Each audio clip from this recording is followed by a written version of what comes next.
Welcome back, folks, to the Get a Grip on Life podcast. On today's show, I have William Gay, coach, entrepreneur, executive. But before I start my conversation with him, I want to tell you about where I am today, which is in Get a Grip Studios in Toronto, Canada. Go to getagripstudios.com if you want to start a podcast, you're interested in doing some video blogs or anything like that. You can check us out at getagripstudios.com. Welcome to the Get a Grip on Life podcast, William Gay. Well, thank you for inviting me. This is an exciting thing. Yeah. Have you ever done a podcast before? Not like this. I've Not like this. Teleconferences and coached online, but not a podcast this way. No, okay. Well, you know, it's interesting because you got one of those stories that's kind of an up and down story. How did you start off becoming a coach? Back in the 90s, to date myself a little bit, I was into just self-discovery and trying to figure out who I was and what I'm up to and that sort of thing. And as part of that, it turned into helping other people do the same thing, essentially. You know, you talked about in your bio living the homeless life and that sort of thing. That's are you single? Are you married? Are you a married man? Nope, I'm single. You're single. Yeah, if I was married, it would have been much more of a challenge. Right. So you're in this self-discovery phase. Like, what are you trying to discover? There's the real question, isn't it? Now, obviously, I wasn't homeless in the 90s. That was actually about 10 years ago that I was doing the homeless thing. Okay. It's searching for purpose. It's searching for what really matters. As I mentioned in my bio, I owned a resort and marina. It was not super expensive. It was just worth a couple million. And I was a corporate executive with a great private, they just dealt with corporate jets. But I never really felt fulfilled. You know, it never really satisfied some part of my soul. So when things kind of fell apart after being a financial advisor, I decided, all right, let's see where this goes. And tried living on the streets for a year, just as almost an experiment. Let's see, maybe this is where life needs to be. This is where my soul needs to be. It turns out it didn't. Yeah. So where did you, because living on the streets in, say, Gainesville, Florida, or Minneapolis, Minnesota are two different things, right? Where did you? Amen. Yes, they are. Where did you choose to live on the streets? Cape Cod, Massachusetts. That doesn't sound like a fun place to live on the streets in January. No. And especially living in an old hollowed out boat when there's literally feet of snow on the ground. Of course, it had to be one of the worst winters Cape Cod had had in years that I decided to try this. So you actually You actually chose to live a vagrant, transient life for a year. Well, I'm self-aware enough to know I could have gotten a job. I could have gone to a fast food restaurant or just picked up some minimum wage hourly job at any time. I've got skills. I know I can do it. I'm a great worker. So it was like, okay, I could do this at any time, but that wasn't the wisdom. That wasn't the enlightenment that I was searching for. So not that I found it on the streets, but so you're in how this is a full year you lived on the streets through a winter and a summer, Yep. a full year. So what? Okay, so explain to me. Are you deep in your own self-pity when you chose this, and you just like, damn it, none of this stuff matters. I don't care anymore. I'm living on the streets, or did you say to yourself, you know what? Maybe I need to check out of this materialism for a while and really test my mettle. Like how did you end up living in this hollow boat? Like mentally, where was your head at? It was a bit of both. Yeah. I mean, honestly, it was a bit of both. I definitely had some depression. At times I was really wondering what the hell I was doing, but not just living on the streets. It was the same question I had asked as an executive, as a director of operations for a many $million company. What am I doing? Why am I here? That type of thing. So that same depression wasn't exacerbated by being on the streets. It just was there. But the other side was, I'm going to keep searching. I'm going to find something. What did you learn when you lived on the streets? Beyond the practicality of how to stay warm in the winter. No, I mean, tell me about the practicality. Food. I mean, this is that stuff mattered. Um, spiritually, I'm not sure. I think it really came down to that it doesn't matter what you do as long as you enjoy what you're doing. So hang on a second, but I want to go back to the streets thing because I want to unpack this because people put this in their profiles and sometimes sometimes they're not being let. So you ate out of a trash can, man? Yeah. Yep. What did you eat out of a trash can? Yep. Like what kind of food did you eat? Pizza, fast food, go to restaurants. They always had the best trash cans. So you lifted up these dumpsters and you looked in there and you said, I'm going to eat that. And that's what I'm going to eat, even though unfortunately, I don't have to.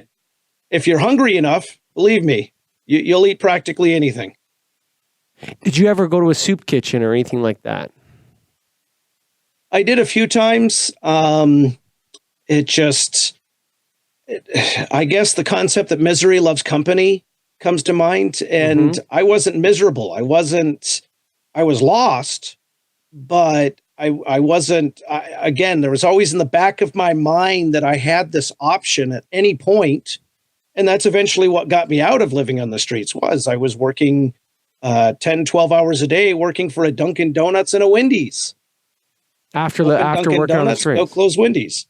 Yeah. After you're living on the streets. So how did you stay warm in the winter, man? Oh, one way is, believe it or not, stuffing newspaper and stuff into your clothes acts like insulation. I did have some leftover stuff, sleeping bag and that sort of thing that you cuddle up and you huddle up. I mean, it's not like living in a city where you can sit on the subway vents or something like that. Cape Cod doesn't have any of that stuff. And that's the rare times that I did go to a soup kitchen or something. Usually it was for warmth. Were you alone or were you living with other people in this hollowed out boat? Yeah, it's just me. Just me. Did you meet any people that you would call friends from that era of your life that were also homeless or transient vagrant style people? Not really. I'm a bit of a loner. There's a great saying a friend gave to me a couple of years later: "Not all who wander are lost." And I agree with that. Although I was feeling lost, but that wasn't a new thing. Living on the streets is not why I was lost. I was lost long before that. So did you find yourself on the streets?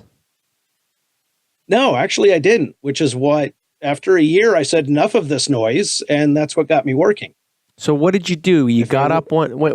Tell me the day that you said enough. Tell me about that day. How did it start? It started with, this just isn't working. Literally, wake up, still in the boat, and I'm over it. I don't know how else to describe it. I'm over it. I'm done. And I know that the only way to make a change is to have action. So I got up and cleaned up, went to a local, place where I could find a bathroom, went to a Rite Aid and used their public bathroom and, cleaned up as much as I could and went and got vacation for a Dunkin' Donuts, actually 3 Dunkin' Donuts. There's a lot of them on Cape Cod. And the same thing with all the fast food restaurants. Taco Bell, Wendy's, McDonald's, all of them. And it was Dunkin' and Wendy's that hired me.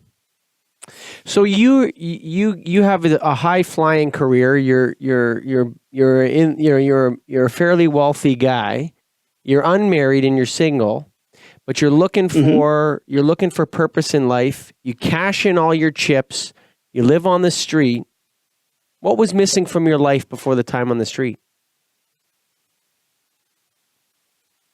I don't know what the answer is to that. That's what led me to the street. I mean, if I'd known the answer, I would have, done what it takes to get it into my life. So I honestly didn't know the answer. What's different now, William? What is it that you found out? What is it that you after see? Working, what I ended up doing is I came back to Michigan. I came back to my roots. I was born in Michigan. And excuse me one sec. You keep drinking. I need to. So I came back to Michigan and decided I'm going to try to repeat the past of when I was comfortable, which was back in high school. And back in high school, yeah, you had parents. That's fine. I didn't have that.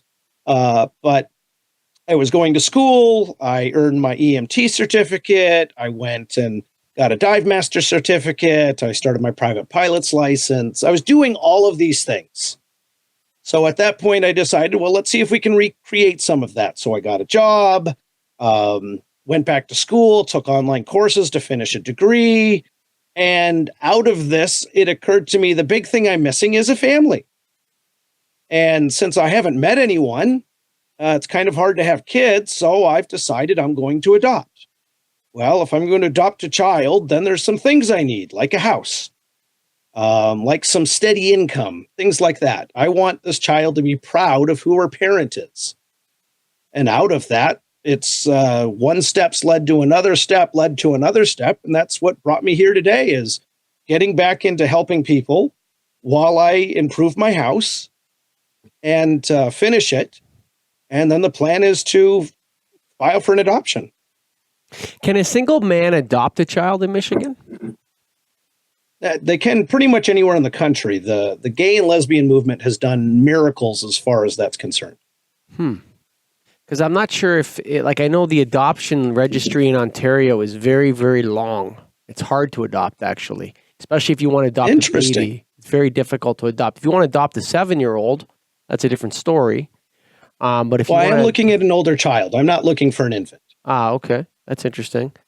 So, how are you going to serve as a positive, how are you going to, adoption? A lot of people, have you counseled people on adoption? Have you talked to people that adopt? It's not that easy, dude.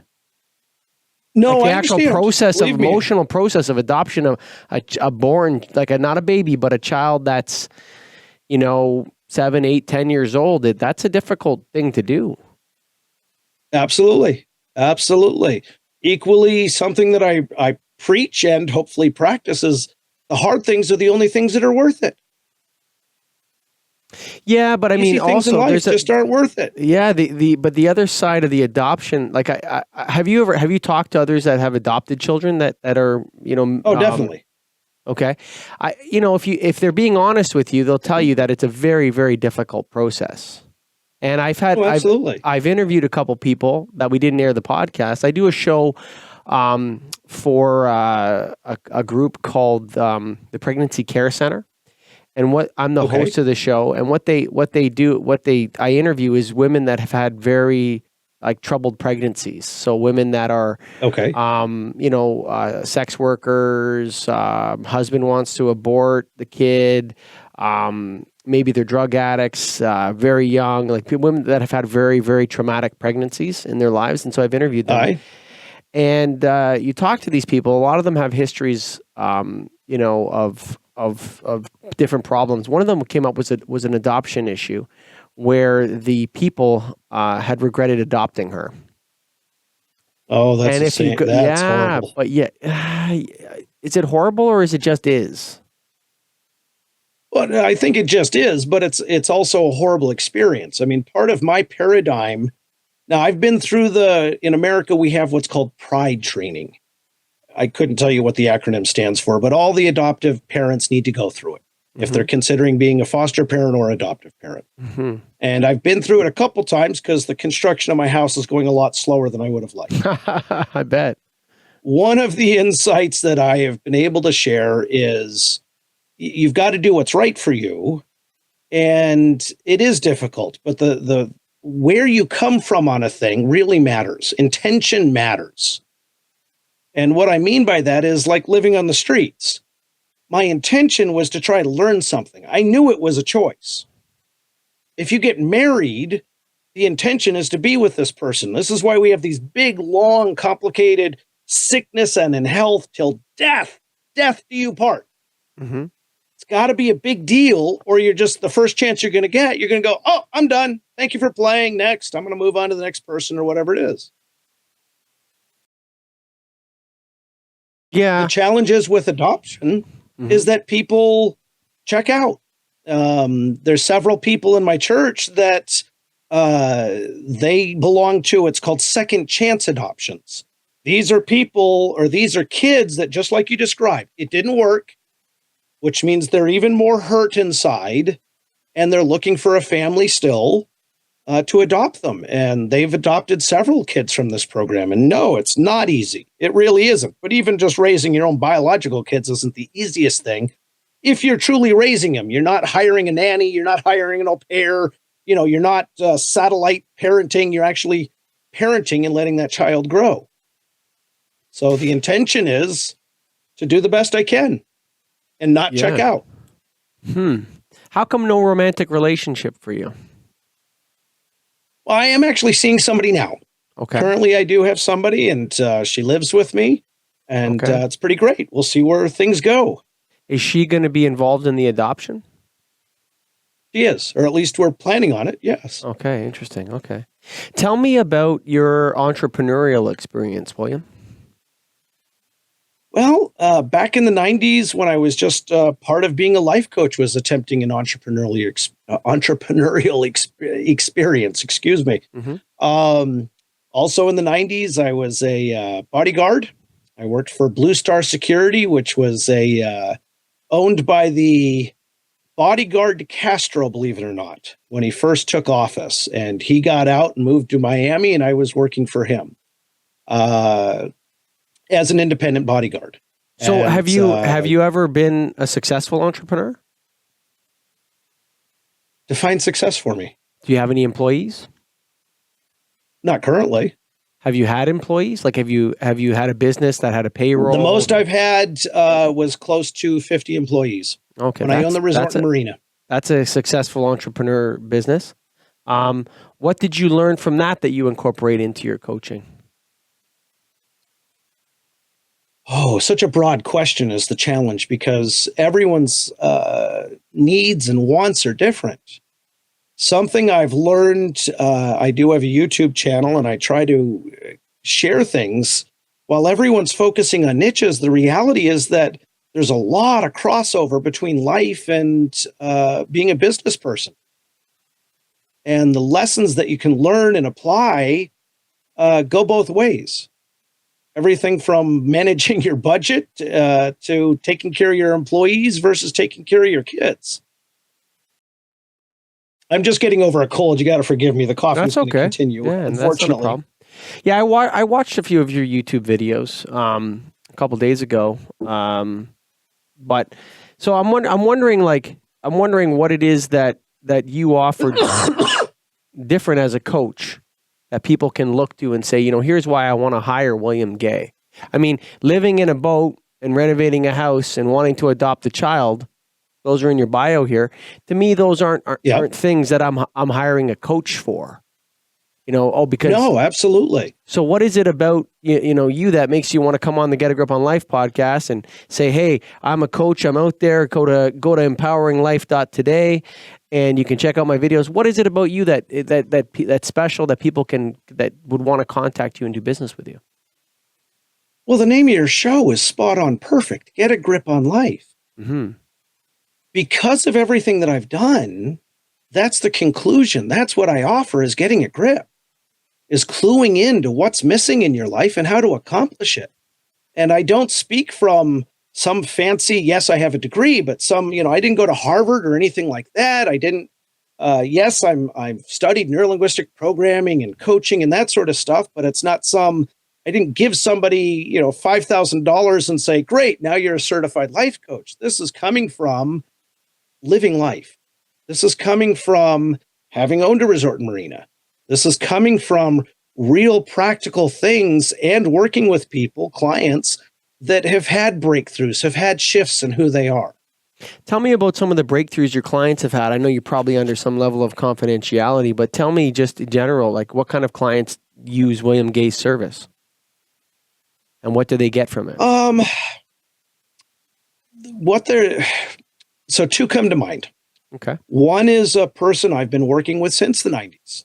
We don't talk exactly that much. Now it's maybe once a month or once every couple months, to be honest with you, because she has her life together. But she went from being lost and unclear about relationships to happily married with a beautiful daughter. She wasn't sure about career and has had to start over several times. And now she is sought after in her profession. It's an amazing thing. It's just an exciting thing to watch. And you helped her along this path? You helped her achieve these goals? Definitely. And what did you do to help her? In her case, it came back to understanding what it was that was really important in her life. The same way I was searching, I think a lot of people search. They work their lives, they get to a certain point in their life, and they go, "Now what? This isn't what I thought it was going to be." What did they think it was? What did they think it was going to be? Give me an example. One of the great examples that I like to give is I've frequently hear it from women. I didn't think I was going to be here in my life. I didn't think I was going to have 2 kids, divorced, and not sure where my life is going. Yeah, nobody kind of nobody would envision that future for themselves. Hey, you know, when I'm 41, I want to be a single mom and divorced from my estranged husband, and I want to cheat on him when I'm 37 and then have him find out. That's my plan. If that's the case, but you know what I mean? Like the opposite is just as true. Right. The opposite is just as true. I'm 41. I've worked on my career my whole life. Now I've decided I want to have kids and a family, but my success is intimidating people. It's the same bloody thing is we work for so long. Are you talking about a man or a woman with that? Doesn't matter. With the 41. Men, it matters more for women. But, yes, for sure. Definitely. 41, if you're successful, I don't think any man's intimidating anybody with his success. I think that's a woman's voice right there. Yes. Men, yes, the more successful the man is, the more attractive he is to women. Period. True. Yep. Right? The less, the more successful and older a woman is, the less attractive she is to men. Right. Very true. I hate to say that. I mean, I'm just like throwing it out there. If you have a woman who's 45 years old and is not married, can't have children, then she's looking for more of a partner or a friend, you know, to engage intimately with and then have a life with. That's hard to find someone that wouldn't be intimidated by that, who's not already married and doesn't have a partner and who's you know, an intellectual equal with that woman. That's going to be hard for that woman to find.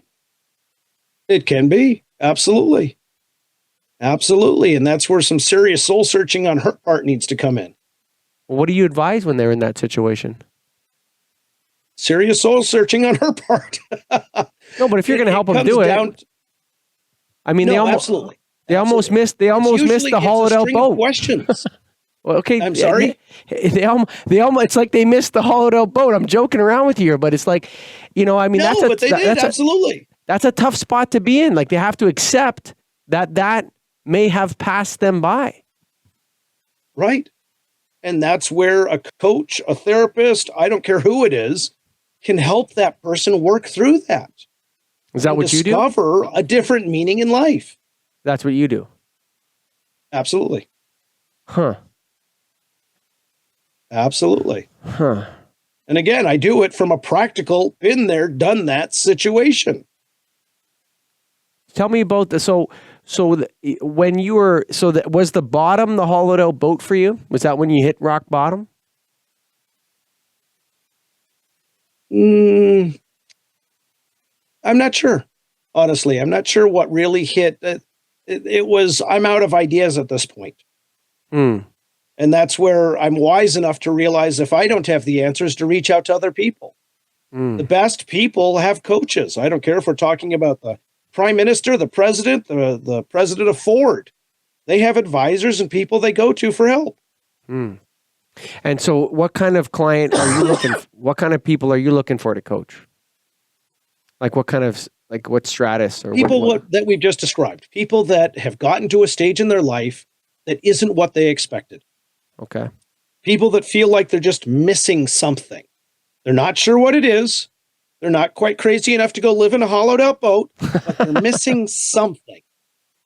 And it's Tibet or, you know, the hollowed out boat or talk to a coach and save yourself some interesting lifestyle choices. Yeah, for sure. For sure. So tell me about another one of your clients that's had success, and tell me a recent one, like somebody maybe you've helped in the last year or two that, you know, was kind of lost and you brought them back on the right path. There's a gentleman who he's working with, of all places, the Salvation Army. And that's as close as I want to get to describing him. He'll recognize himself, but nobody else will, obviously. Sure. He's been management. He's been various different levels. And he's a brilliant guy. He would make an amazing teacher, just a great coach unto himself if he was interested. But he's always felt lost. He hasn't had a purpose in his life. He's in his late 20s. And he just, I think like a lot of people, just never had a calling, a drive to do something specific. And instead of dropping a whole bunch of money on an education for something that he doesn't care about, he's just continued to work. Has a phenomenal woman in her life who's just as lost as he is. And we've even done some live streams together that through it, it's enabled him to say, wow, this is what I actually enjoy. He enjoys doing podcasts and is starting up his own podcast service. And he enjoys writing and wants to be an author. He started writing an hour a day to get the juices flowing, to get moving, and to get life onto track. And since working towards something, it's been a black and white shift in who he is as a person. Just so much happier and positive to be around. And he's doing things that he's interested in. And his girlfriend was even commenting about how much he's changed. And how exactly did you help him? What was it? What were the tools that you gave him? Oh, how I help people is usually with questions. I believe you have the answers within you. The tricky bit is finding them. And that's, again, where a coach, a therapist, or somebody else is trying to bring out. Even you, with the questions you ask, you're bringing things out in me to make hopefully an interesting podcast. Mm-hmm. Well, I'm asking questions to bring out in the person what is interesting in their life, what drives them. Hit me with some of those Once questions. they understand. Hit me with some of those questions. Hit you with some of the questions. Yeah. Well, what's going on in your life? Oh, many things. I have a podcast. I do probably 3 or 4 podcasts a week. I run a business. I have a family with 4 kids. I have a wife. Wonderful. Yeah. Nice. Is everything perfect? Is there anything that you would like to change with that? Yeah, I have rebellious teenagers, 2 rebellious teenagers. Okay. And I'd love to be a better parent to them and figure out that stuff. Why do you think you're not being a better parent? I think that you have to learn to be a father the same way you learn anything else in life. And I think the only way Amen. you can absolutely. The only way you can actually learn to do it is to bring sincerity of intention to it every day. So are you not doing that? I would say that I see my parenting as a vocation, in the sense that it's something that I've chosen to do, which is a lifelong challenge, and it's something I have to work at every day. But it's one of those things that, it's interesting. I used to think that I was an amazing dad when I was younger. Mm-hmm. I used to think I was an amazing dad, William. Father of the year, right? When I had 4 little kids running around and I could just play with them and all this sort of stuff. But that as my kids grew older, I'm starting to see that actually parenting is very difficult. People are not prepared for it. Of all the jobs where there's no training on, that one has no training.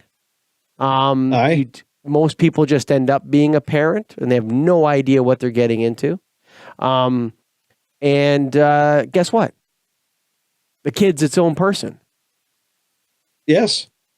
Each kid. Absolutely. Yeah, they're a human being. Yeah. They make their own choices. They have their own friends.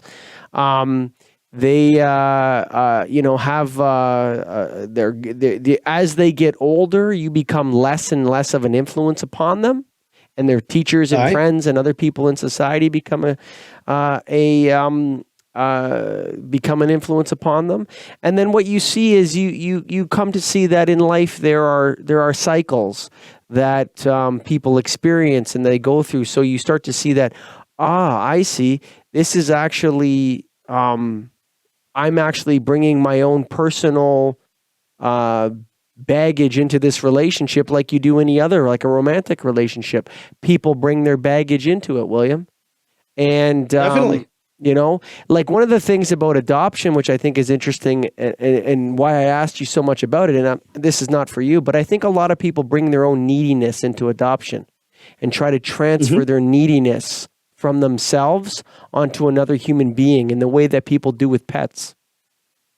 Mm-hmm. You understand what I'm saying? Like a lot of times, I saw your blog post about how people kiss their dogs more than they kiss their spouses. That was you, right? I watched that video of yours. Yes. And I thought about that, and I think that's because their dogs offer unconditional love. Not right. Ignorant, unconditional love. So dogs have no options, right? Like once you have a dog, it's yours, and a dog can't leave you and have another master. Right? Definitely. So people kiss their dogs and love their dogs because their dogs always are happy to see them and don't ask them for anything and always give them unconditional love, regardless as to how well their dog is treated. Exactly. Right? So your dog accepts you for maybe the piece of shit you are. You understand what I mean? And so, absolutely. You know what I mean? Like maybe William Gay has a dog or Michael Colligan has a dog. He treats the dog like shit and himself like shit or yourself. But the dog still loves them. Whereas humans ask stuff of one another. And so the relationships become more complicated. And so people love to kiss their dogs a lot because their dogs don't actually ask for anything from them. So there's two different paradigms we've touched on here. First is the dogs, and I agree with you, although there's some subtleties that unfortunately humans do take on the same types of things. This is why we get into abusive situations. This is where addiction comes from. But humans have a choice and dogs don't. Humans have a choice and dogs don't. So they do, but only if they realize they have the choice. No, they always know they have a choice. To somebody who's been in a spousal abusal situation? Yeah, I think there's a cycle of abuse that happens. And that the abused partner in choosing has to choose to end the cycle of abuse. Absolutely. But that's true with anyone has to choose anything that they want. But the dog has no choice. Absolutely. That's where dogs peak. They're done. I mean, they're amazing creatures, but yeah, they don't have a choice. But that's why people kiss their dogs more. That's why people kiss their dogs more, because their dogs love them unconditionally. Humans don't love one another. Humans do not love one another unconditionally. It's not possible. Everything's loaded with conditions. Your relationship to your girlfriend, my relationship to my wife, I'm a monogamous guy. My relationship to my wife is 100% based on monogamy. You know? Yep. If that doesn't exist, then I'm not interested in having a relationship with the person that I'm in the relationship. That's the choice that both of you have made. Exactly. Hence the commitment back to love, honor, and cherish, sickness and in health. Those are choices that you're making every single day. There are also feelings there are feelings that have to be overcome, William. Absolutely. And that's what needs to be processed. How do you help people process that? Again, we're back to questions. Let's digress for a second. Let's go back, because you had said you wanted to be a better parent. I think everybody does. That's a parent. Well, hopefully, because that means you actually want to be good at it. Unfortunately, I've met a lot of people who don't say they want to be a better parent, or if they do, they're doing it because that's what they hear everyone say. Maybe they would rather not be a parent. Maybe that's the truth. Maybe that's the truth. And that's okay. Yeah, for sure. But you need to come to that level of acceptance of who you are before you can actually grow. That's a good point. And that's a pain in the butt. That's hard. But let's be honest, that's hard. Listen, tons of people are living in denial, is what you're talking about. Exactly. So there's tons of people that have that, once the front door of their house is closed, begin scratching each other's eyes out. But when other people see they behave a certain way, but they can't behave correctly, Exactly. they treat the people they love the worst. Unfortunately, and then we're going back to what you were saying earlier, that we do have a choice, but we only have a choice if we realize that we have a choice. But everybody knows they're choosing that. Come on, William. No, they don't. I disagree wholeheartedly. So you're sitting Think down about with our somebody. politician. You're sitting down with somebody, and they're saying, "I'm stuck. I can't get out. My husband's an asshole. I hate my kids. Whatever." You're saying to them, you're choosing that. They don't realize that they're choosing to live that life that they're living. Exactly. They think they're boxed in. So here's a paradigm. Here's a paradigm I teach to people. It's called a racket. And a racket is a persistent way of being, doing, and having something, plus a complaint about it. Okay? That could be also something that you're defending yourself all the time. Rackets have two things. Okay? They have costs and they have payoffs. So if you have somebody that is constantly complaining about their husband, their kids, their life, what do you think that costs them? The complaining or the actual life? Well, the same thing, because you're staying with it if you're complaining about it. Right. So what is it costing them? You mean, I don't know about financially, but it's certainly costing them peace of mind. It's costing them relaxation, energy. Yeah. Absolutely. Things. And it could be costing them financially. Sure. It could also be costing them physically. They could be stressing out and giving themselves digestive issues, or way too big or way too small, because that's their way of dealing with the stress. It has all sorts of costs. It's got one huge, tremendous payoff. One reason that God himself could come down and talk to this person and say, change, and they're going to argue with them. Can you guess what that payoff is? No, you tell me. They're right. They get to be right. Huh. So you're saying that people, I have a theory for you that I'll throw right back at you. I agree with you. Like, people in some ways would rather be able to explain the shit they wallow in than try going somewhere else. Exactly. Right? Like, they're more comfortable. It's like, my life is shit. My husband's a jerk. My wife's a bitch. My kids are horrible. And how about you? Yeah, same thing. Great. We can empathize with one another, right? And then they attract that kind of negativity into their lives. But I actually believe, here's an interesting one for you, William. I think people really enjoy feeling negative emotions. They enjoy it. Some people, yes. No, I think everybody does. Absolutely. You ever seen anybody locked in self-pity? They love it. Oh, absolutely. Yeah. They absolutely love it. You ever see anybody locked into envy or jealousy? Like, you talk to somebody who's jealous. There's like an absorption into jealousy, which is extremely like a high in a way. Where is she? What's she doing? What are they doing now? I bet you ever seen people locked into envy or jealousy or one of these emotions, self-pity? Absolutely. You can also have people locked into love. You can have people locked into absolutely. All of that comes down to is what neurochemicals are being released in the brain by doing whatever it is that they're doing. But what I'm saying is they get a thrill from this negativity. Yeah, absolutely. Why do you think people watch soap operas? Yeah, they're projecting in a way, there's a projection going on there. That's exactly it. It's a reflection of who they are and why they like to. Same for horror movies. This time of year, it's going to haunted houses. I think horror movies are different. They like the endorphin release. Nah, I think there's something different. But anyway, that's a different subject. So you're talking to somebody and you're helping them identify their problems, like what the problems and how they're thinking. Essentially. And are you familiar with the concept of the rose-colored glasses? Sure, of course. Yeah. Well, we all have rose-colored glasses on. But I mean, your claim to be able to do this, and how much you charge? What do you charge for a coaching session?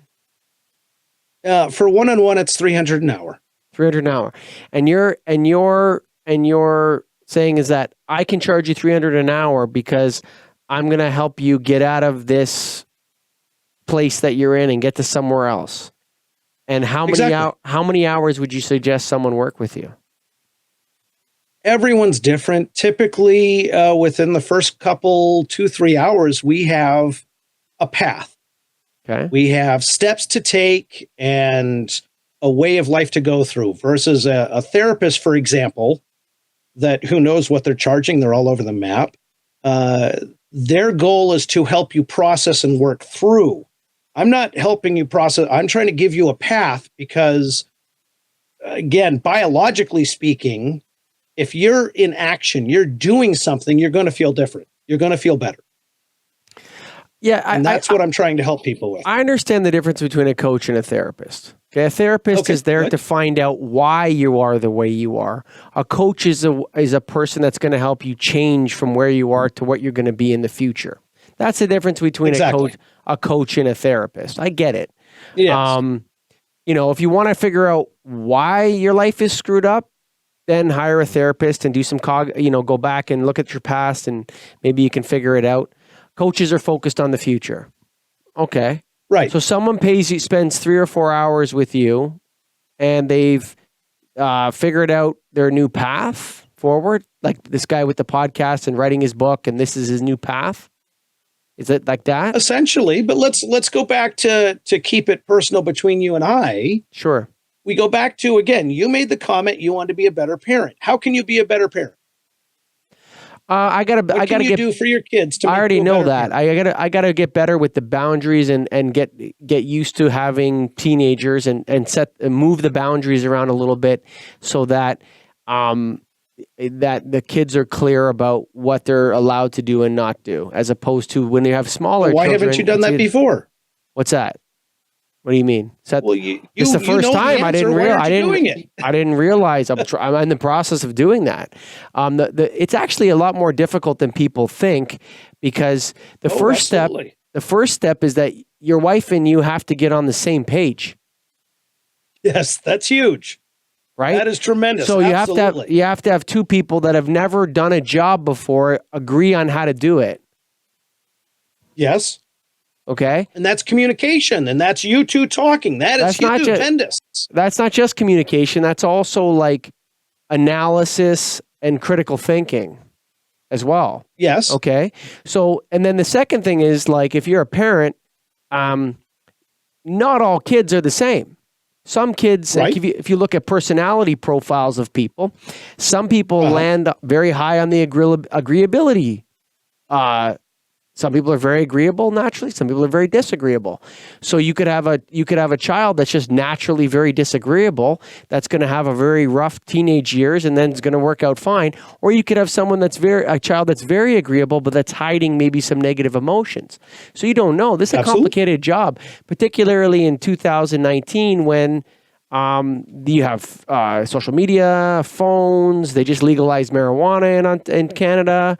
You have a lot of problems that are new to the parenting situation that you're in. So these things take time. So when you're trying to work out with your spouse what the new boundaries are in your house and how to enforce them and what the consequences should be, that's a process. Then there's actually holding firm on the boundaries, which is, not always as easy as people think. And then the final thing is you have to continue to love your kid. Yes, absolutely. Right? So where are you in that process? Oh, I got to figure out the boundaries. I got to figure out what the boundaries are because there's a couple things that make my situation unique that I need to adjust because there's some adjustments that, things that when I was a kid would never be allowed, we have to allow because of circumstances and situations are different. You understand what I mean? And that's difficult. Yes. The world's a lot different than it was in the 1980s. Right? Yes. So the 70s. Yes. Yeah, for sure. So, but have you spoken to your wife? I mean, have you guys had a conversation about setting the boundaries? Yeah, it's interesting because we don't necessarily agree. right? So here's the problem with that. Here's the problem with that, William Gay. The problem is that if one person in a relation, this is interesting too about marriage. If one person there's three people in the relationship here. So you have the child and you have the two parents. Okay. Okay. Yeah. So you got these three people. So then what happens is you have, let's say one parent wants to do it one way. The other parent wants to do it the other way. Okay. And so what happens is no plan gets executed. Yep. You have What's the worst possible plan is with parenting is disagreeing parents on how to parent. That's the worst outcome. Right. Right? You're better off being a single parent in a sense. Right? Because at least then you can have a plan, right? So the first step is for the parents to agree and then set the boundaries, adjust the boundaries accordingly, and then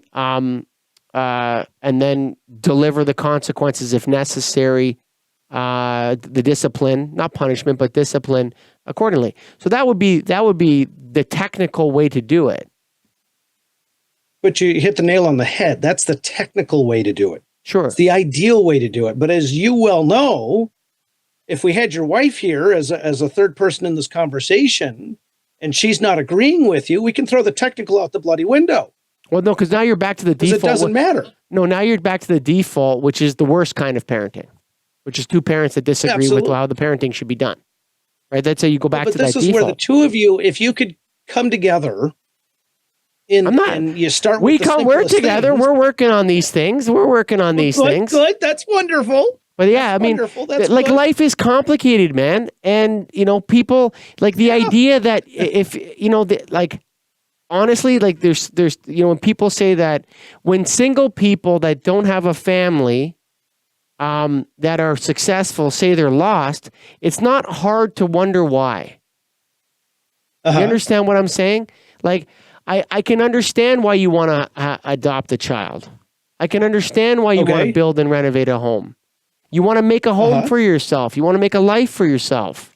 You want to have a future, right? You want to plant some seeds that grow, right? Exactly. But a lot of people have a hard time admitting that the choices in their past prevented them from having those things.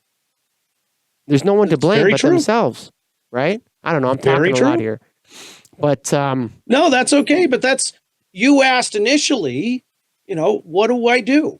That's what you do. This is what I do. I ask questions. See, you got me, William Gay. I ask questions. Scotty, you got me.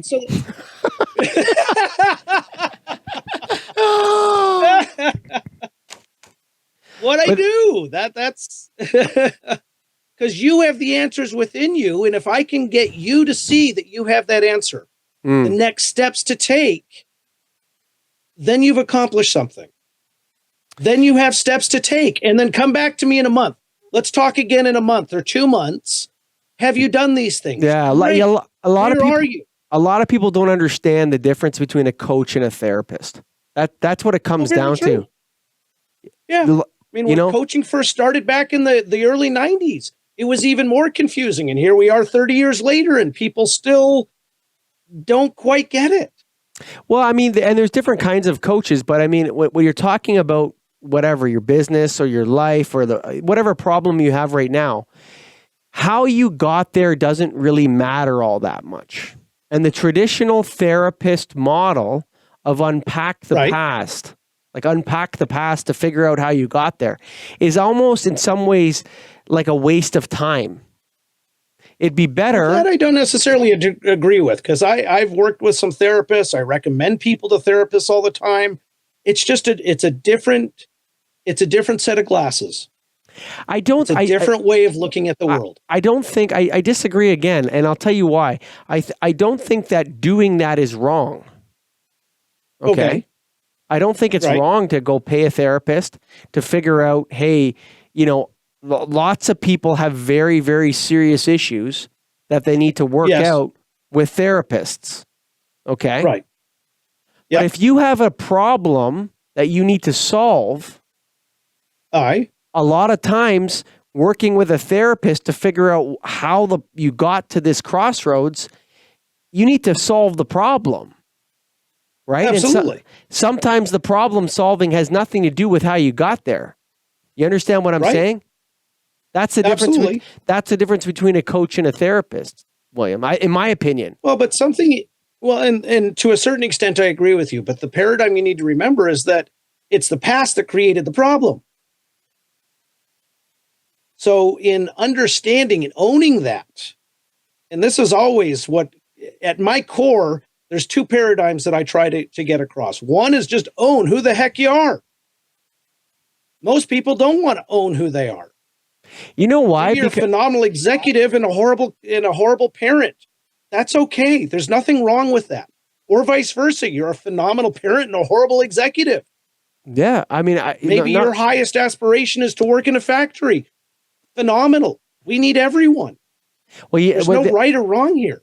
Well, the what you're saying there, it's interesting though, but like a lot of people don't realize that who they are. And what I mean by that is that you are the person from 1985 that did X, Y, and Z. And you're also going to be the person in 2026, wherever that person is, right? And so at once, you are both you in the present, your past you, and your future you. Right. You're all of those people. But you can't affect the past you other than in your mind. Exactly. So this is why the whole therapy model, I think, is, and I'm not against, people figuring out why they are the way they are and who they are the way they are, but I think a lot of it is a waste of time, because people spend years in therapy trying to figure out how they got screwed up. Decades, absolutely, which is insane. I mean, no pun intended, but no, but I mean, people will spend years, and I think a lot of the time is that they're doing what they like, which is indulging themselves in self-pity and blame, and so on and so forth, which I think people do. I think they indulge themselves in it, William. To a certain extent, I agree with you, but that's where a coach comes in and says, "Peter, get off the pot." Yeah, slap. Yeah. And if you don't, that's okay. Here's a great therapist. There's nothing wrong with that. Or let's create a plan. Let's get you going. Let's get you the steps and check in with me again. I'm not here to be with you for the next 100 years, 3 times a week. No, check in with me in a month. Check in with me in a couple months, every other 10 months. I don't care. When you feel that you've lost momentum, let's get together. Let's get it going again. And then check into me. I mean, it's momentum. Let's keep it going. I have an expression that I use sometimes, and it's interesting. I don't care what happened at Christmas 1985. Okay. And that what it means is that, a lot of times people are bringing, you ever read that? Are you a Christian? Yes. You ever read the book Pilgrim's Progress? I know of it, but I haven't read it. Well, the pilgrim carries around his burden, right? Big burden, right? And he has to set down his burden. Yes. That's what the past is, man. Like for a lot of people, it's a burden on their shoulders. Yes, absolutely. And that's saying, are you familiar with NLP, neuro-linguistic programming? No. Okay. So neuro is mind. Okay. Language is linguistic, and how we're programmed. So let's use your 85 example for Christmas. Okay. How do you personally feel about Christmas? Regardless of 85, just how do you feel about Christmas? Christmas is a lot of work. Okay, great. That's how I feel about it. I'm assuming, got it. What if your house burnt down on Christmas? How do you think you'd feel then? I don't know. I mean, I don't like what ifs like this. You're going to have to do better than that. No, but think about that paradigm for a second. Wouldn't you feel different about Christmas if your house burnt down on that day? Like, you mean just yes or no? Like this Christmas? I guess so. I don't know. Okay. I don't think so. But here's the thing with neuro-linguistic programming, because that would just change your programming. It would go from hard work to this horrible thing because your house burnt down. Okay. That's all. It's programming. So with NLP and understanding things, you can change that programming. You could start to think of Christmas as a fun, magical time. Or you could think about it as complete crap because your house burnt down. That's all programming. It's all in how we think about things. It's one of the tools that I bring to my coaching is that understanding that if you're working on a thing, I'm not into the what if game, other than as a tool to teach you that you can see things a different way. You can see positive things in a negative light. You can see negative things in a positive light. It's all in how you think about it. It's all about those rose-colored glasses. You can change out your glasses anytime you want. See, for me, it's like sometimes I just feel like, can't we just crack on here? You know what I'm saying? Oh, I agree. Like when I get into like, so we all have families and things are going on. When I start hearing about this stuff, I just think, can we just get on with it here? Like, I don't care what happened at Christmas 1985. You understand what I mean? Right. Like we're here together now. It's Christmas 2019. It's not Christmas 1985 anymore. That's like what I mean by that when I say that is you have to disconnect yourselves from these bizarro mind connections you have related to events and people. And if other people did that, you could just get down to chestnuts roasting on an open fire, William Gay, and enjoy the day. I agree with you. So how are you going to get people past that? I don't care what they do. That's what I tell them. Okay.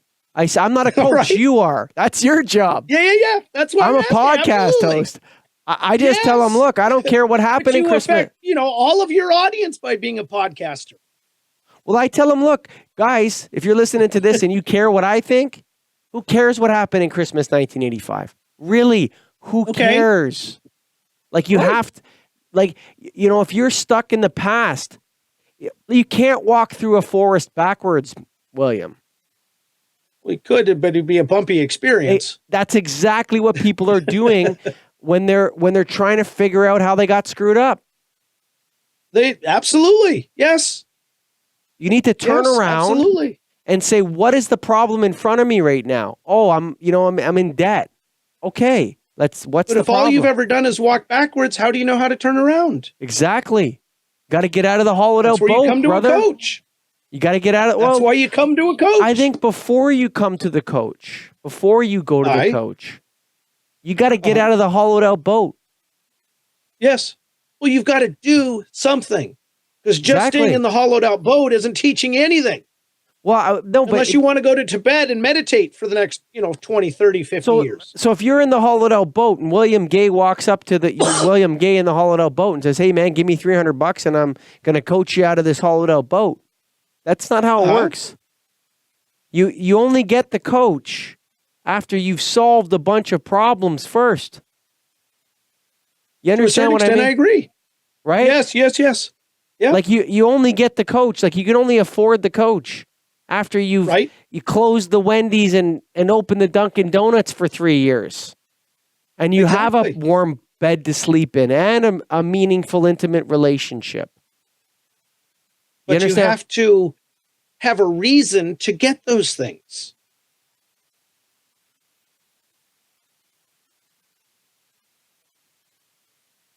Otherwise, you just stay in the boat. Then that's where you belong. Could be. You understand what I mean? Absolutely. Like what living in a hollowed out boat is about for you. Modern news and all of the people living on the streets in California, that they're trying to turn it into a federal American crisis. And none of these people have a purpose. Why not live on the streets? You know what I was just talking about this yesterday. The problem. The problem so Canada, I believe Canada, I'm from Canada, where I'm in Canada, you're in the United States.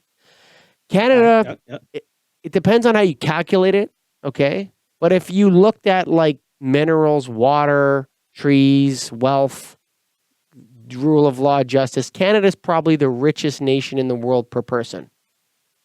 Okay. Like we have more oil than Saudi Arabia, we have everything. Like Canada has everything. Yeah. So, maybe Russia, but Russia doesn't have the justice system and democracy and free enterprise, whatever. So make it say Canadians are probably the richest. All of our problems are the problems of rich people. Even the people Okay. that are poor in Canada have Aye. rich people problems. So the number Okay. one problem with poor people in Canada is that they're obese, Okay. which is probably the same in the States, right? I suspect so. Right? Like the biggest problem with people living in trailer parks is that they're overweight and diabetic because they can't stop Yep. putting food in their mouth. Right. Right? That Yes, sounds like absolutely. a really good problem to have if you're poor. I suppose. Like, if you're going to have a problem, why not? no, but think about it. So like the homelessness problem in California or whatever, it's like America's a really rich place, True. right? Now there are some areas like some of the ghettos in America where I think America has real poverty, and Canada would be related to the First Nations. But in Toronto, if you want to be poor, unless you have a mental illness, like a legitimate mental illness, you're actually choosing to live in the boat. Right. Exactly. Exactly. So like these are like rich people problems, Okay. I get what you're saying. Yeah. right? So forget about Definitely. your rich people problems and solve the problems that are in front of you. Like, oh, Exactly. this past I had where my dad didn't give me enough money, or he bought my brother a car and he didn't buy me one, and it really pissed me off. So then I decided to go on this path of destruction or whatever in my life. Okay. Aye.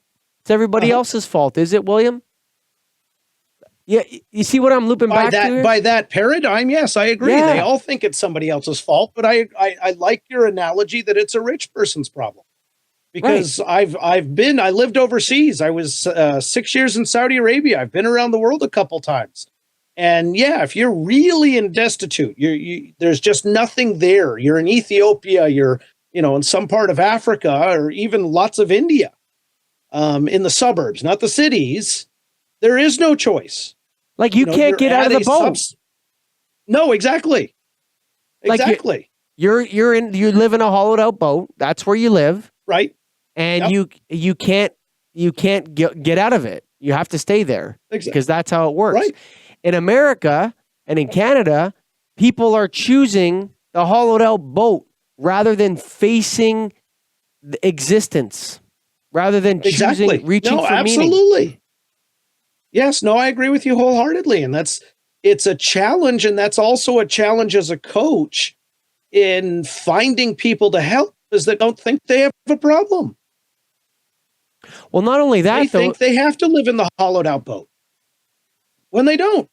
Not in our countries. No, they're choosing it. Exactly. Literally, you're choosing depravity. No, I'm not. I'm screwed up. I have trauma in my life. And da da da da. Well, let's go check out the Congo for a bit, and we'll look at people that have real trauma.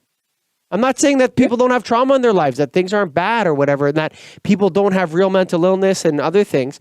But I'm saying there's a lot of people that are like William Gay that chose to live in a hollowed out boat. Yes. Although not everyone very slightly in their defense, not everyone is conscious that they're making a choice. They think this is all they can do because of the trauma in their past or what happened in 85, as you say. They don't get it. They don't get there's an option. What's the option? That there's options. Each person has their own options. And so what you do as a coach is you help them see their own options. Exactly. And whether that's the hollowed out boat person or the 41-year-old man or woman that's been working and goes, now what? William, thank you for being a guest on the Get a Grip on Life podcast. Well, thank you for having me. It's been a pleasure talking to you. It's been fun, man. I had a good time. So did I. Yeah. Folks, check out William Gay's website. Why don't you throw it out there? Powering Life. You go ahead, William. Empowering Life Today. Just like there's .com.org, there is now .today. So it's Empowering Life Today. I enjoyed some of his YouTube videos, one of them about kissing their dogs, and it really got me hot on the show. You saw that, folks. If one of those options in your life is starting a podcast or making some video media, or you need some help with it, because I didn't know how to do it. I just knew how to talk. I knew how to talk about light bulbs. That's how I started my lighting show. And then I got the honor of interrogating people like William Gay. And he's still there. But, folks, it's way easier to do. Like, if you want to start a podcast, you probably know the content you want to create. Everything else around it is a real pain in the butt. Trust me. I know. I started a lot of podcasts. So go to getagripstudios.com. Scott, the producer, will help you out. And for right now, grateful to you. I know William is as well for listening to this. If you made it this far, we thank you. God bless you. Enjoy the rest of your day, afternoon, night, or whatever you're doing. Go to empoweringlife.today if you want to check out William Gay stuff, and I'll link to it on the website as well.